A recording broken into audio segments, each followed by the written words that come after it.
नमस्कार कृषी मित्रांनो, कृषी रत्न या यूट्यूब प्लॅटफॉर्मवर मी गणेश पवार आपणा सर्वांचं स्वागत करतो। मागच्या लेक्चरमध्ये आपण काही बेसिक डेफिनेशन्स बघितल्या होत्या जेनेटिक्सच्या बाबतीत। आता आपण आज various contributions of scientist okay in respect to genetics okay contribution of scientist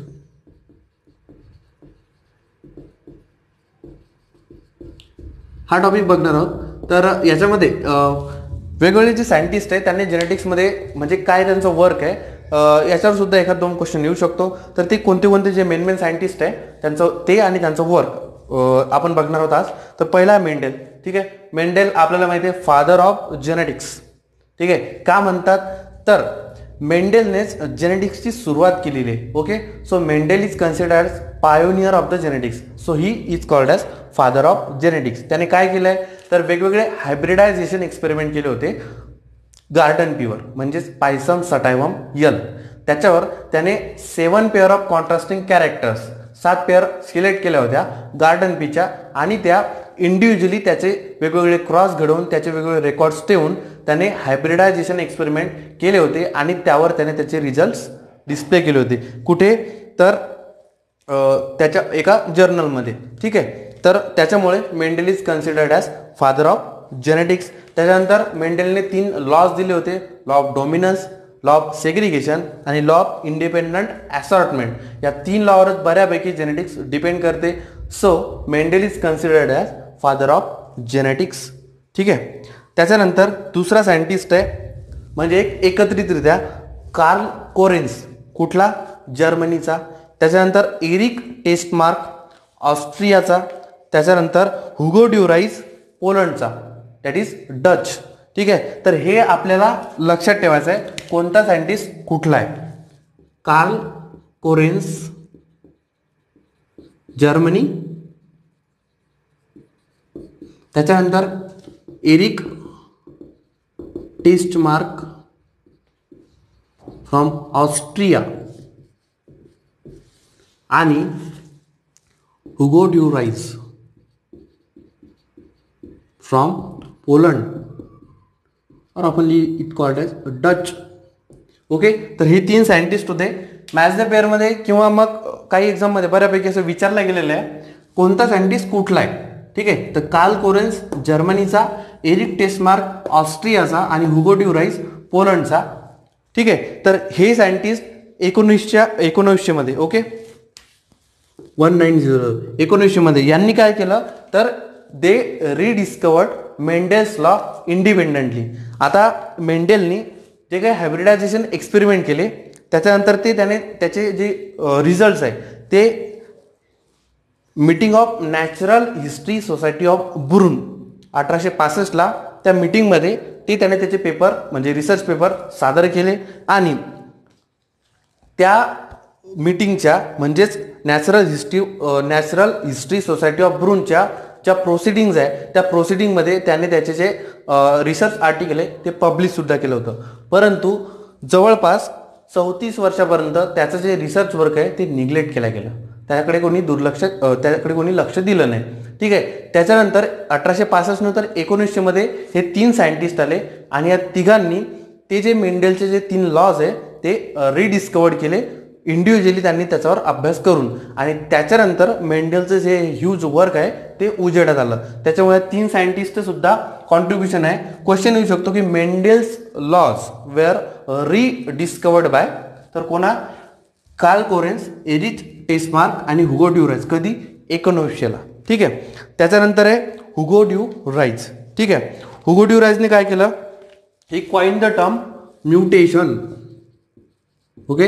the term mutation was coined by Hugo de Vries. Mutation म्हणजे काय तर आपल्या सर्वांना माहिती आहे the sudden heritable changes that occur in an organism that is called as mutation. So the term mutation was coined by Hugo ड्युराइस।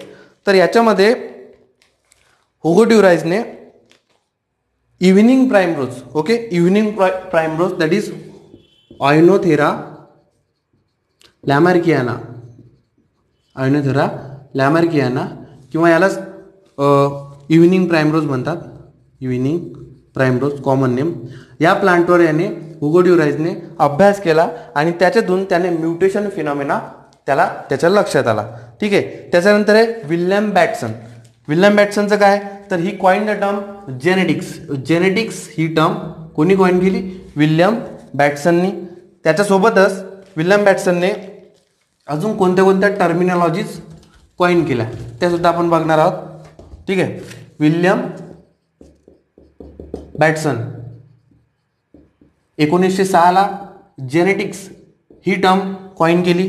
त्याच्यानंतर homozygous, heterozygous ह्या terms, त्याच्यानंतर लिंकेज, सेक्स डिटर्मिनेशन ह्या ज्या काही टर्मिनॉलॉजीज आहे त्या विल्यम बॅटसननी कॉइन केलेल्या आहे. ओके. तर कोणत्या कोणत्या टर्म्स आहे बघा, जेनेटिक्स, होमोझायगस, हेट्रोझायगस, लिंकेज आणि सेक्स डिटर्मिनेशन. हे होतं विल्यम बॅटसनच्या बाबतीत. त्याच्यानंतर आहे आर.सी. प्युनेटने काय केलं, तर प्युनेटनी एक प्युनेट स्क्वेअर मेथड डेव्हलप केली जिनोटाईप एक्झामिन करण्यासाठी किंवा ते वेगवेगळे क्रॉसेस त्याचे रेशो काढण्यासाठी. त्याच्यासोबतच आर.सी. प्युनेटने बॅटसन सोबत एकत्रितपणे काम करून काही कन्सेप्ट डेव्हलप केल्या जेनेटिक्सच्या. तर त्या कोणत्या कोणत्या होत्या, तर लिंकेज, त्याच्यानंतर सेक्स डिटर्मिनेशन, त्याच्यानंतर सेक्स लिंकेज आणि first case of autosomal linkage. बघा, विल्यम बॅटसन आणि आर.सी. प्युनेट यांनी दोघांनी एकत्रित येऊन जेनेटिक्सच्या काही कन्सेप्ट डेव्हलप केलेल्या आहेत. त्या कोणत्या कोणत्या आहेत, तर लिंकेज आहे, त्याच्यानंतर सेक्स डिटर्मिनेशन आहे, सेक्स लिंकेज आहे, त्याच्यानंतर first case of autosomal linkage. ते आता ऑटोझोमल लिंकेज काय ते आपण समोर बघणार आहोत. त्याच्यानंतर आहे William Johnson. Okay. William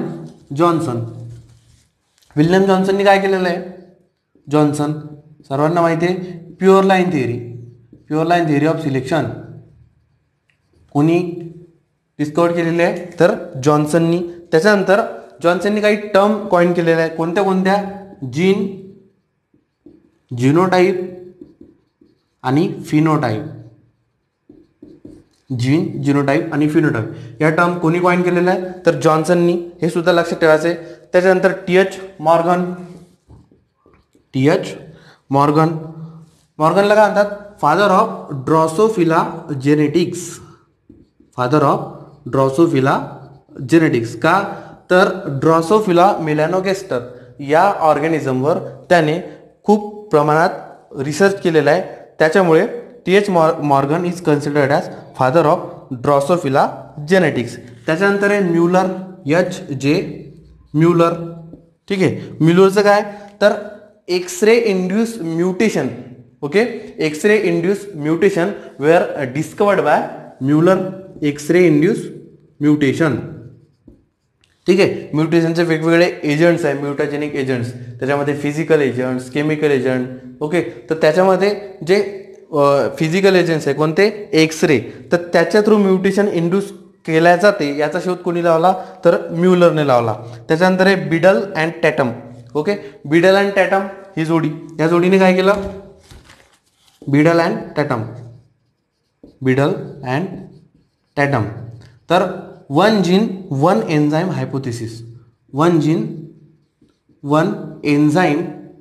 hypothesis. It is related with Beadle and Tatum. ठीक आहे. त्याच्यानंतर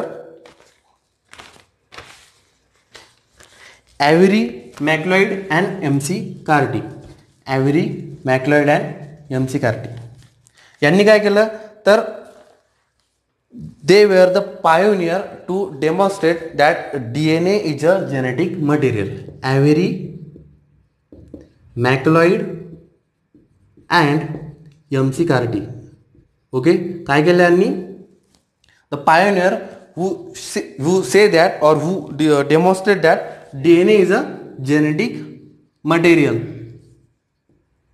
त्याच्यानंतर वॅटसन अँड क्रिक. आपण सर्वांना माहिती आहे Watson and Crick DNA double helical model 1953 त्यांनी डेव्हलप केलं, त्यांनी ऑब्झर्व केलं ते. त्याच्यानंतर Barbara McClintock. Barbara McClintock, तर ट्रान्सपोसन्स, ओके, ट्रान्सपोसन्स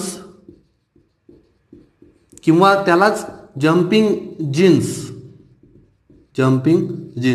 ट्रान्सपोसन्स और जम्पिंग जीन्स याचा शोध कोणी लावला, तर बार्बरा एमसी क्लिंटॉक.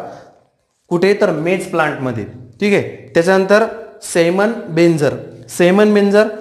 सेमन बेंझरचा एक परत तर मॉडर्न जेनेटिक्सचा कन्सेप्ट कोणी सांगितला, तर सेमर बेंझर.